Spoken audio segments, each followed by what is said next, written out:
What's up, everybody? It's Snow. I'm in here doing laundry. Sam's watching football, and I thought that it would be a good time for me to just sit down and share with you what's going on in my life right now.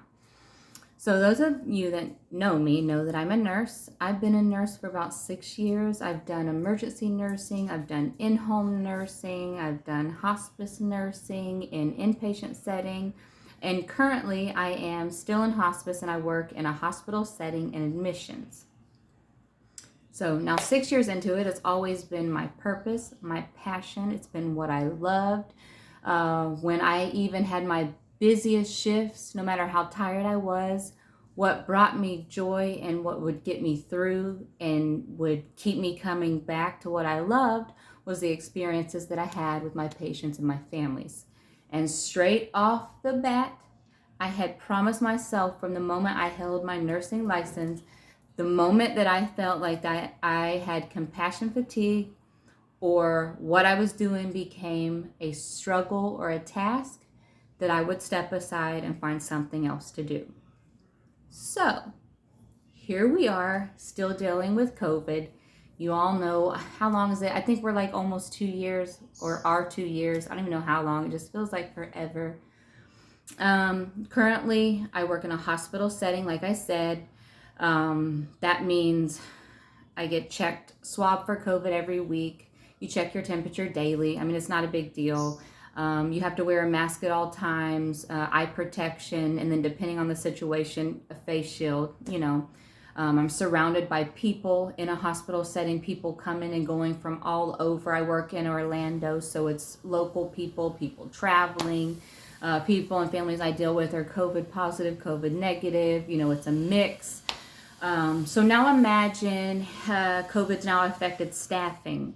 So there's not many nurses. There's not enough nurses, but yet there's COVID, and then there's just your typical already elderly patients or patients with cancers. You already have an influx of those patients. Now add all this on it.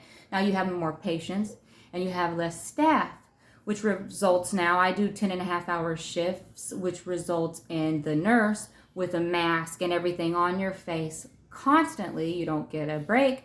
You can't drink, you can't eat, because now, mind you, why can't you just, take care of yourself and, have a drink? Well, because I'm on a nursing unit that has a mix, half the unit's COVID positive, half of it's COVID negative. I'm on a unit where everybody's coming and going and touching everything. People are setting stuff here, setting stuff there, touching computers and phones and pens and desks. It's like, how am I going to eat?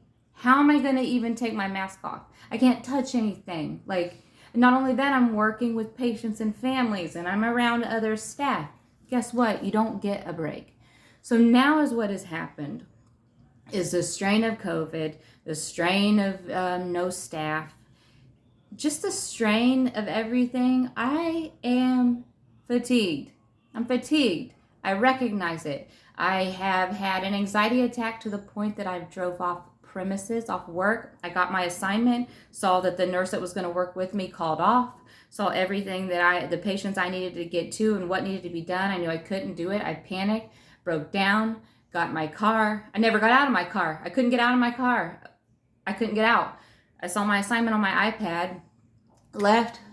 On the way home, my boss called me. I'm like crying. I'm like, I can't do this. It's too much. It's too much pressure. I just can't do this anymore. And she's like, are you quitting? I'm like, why? I don't want to quit under these emotions. Just, can you give me a minute? Let me get myself together. Drive home. I'm all the way in my driveway. She talks me down. I feel a little bit better. I'm like, you know what? I can't just give up. They need me. The patients there obviously need me. I'm the only nurse. So what do? I've got to go back. And I've still been going through the motions. So my boyfriend, Sam, as you guys have met in the previous video, has had a CDL license for 20 years. Most of his career, he's stayed local and made decent money. But I mean, looking at it now, we question, or he questions, why he never did it before, because the money's so much better, And here now I'm stressed out at work and I feel fatigued and I need to get out of it. But yet we're in COVID and jobs seem to be limited, but yet there's a lot of people hiring. I guess nobody wants work. But at the same time, I want to remain essential. So a CDL, You have to truck. You have to move product. Guess what? That's essential. Guess what? I don't have to worry about COVID and testing and injections because you know what? I'm going to be in my own bubble with my people, which is going to be me, Sam, and my 3 dogs. You guys will meet them later. And that's it. We're loading and going and being in our bubble. We're going to travel. We're going to try to pick and choose, where we go. We don't want to go up north when it's snowing. We don't want to deal with that. I want to see like California or like Texas or Arizona, like places Colorado. Like I've never seen any of those places. And we can kind of arrange when we go based off weather so that we're safe. And along the journey, we're going to take you with us and share. We're gonna figure out like our routine. We'll have truck side workouts that you guys can do with us. And for those of you who are already in the business and like especially for like long haul trucking, because even though he's had a CDL license for 20 years, long haul trucking is definitely different. There's a lot of tricks to the trade, a lot of safety tips, especially for women in the trade. So any of you that have tips, ideas to make this easier, because it is a completely different lifestyle, we ask that you share, like, subscribe, follow with us. Oh, and the other thing I wanted to say, probably like 3 weeks ago, I already went and got my medical clearance card. That just consisted of me. Well, the guy referred me. The guy that he's a local veteran. He owns the CDL program here locally. I think that's the guy I'm going to go with because he is a veteran. It's a local small business. I want to support that. So he hooked me up with this girl, got me the appointment, had me the letter. I gave him $75, I think.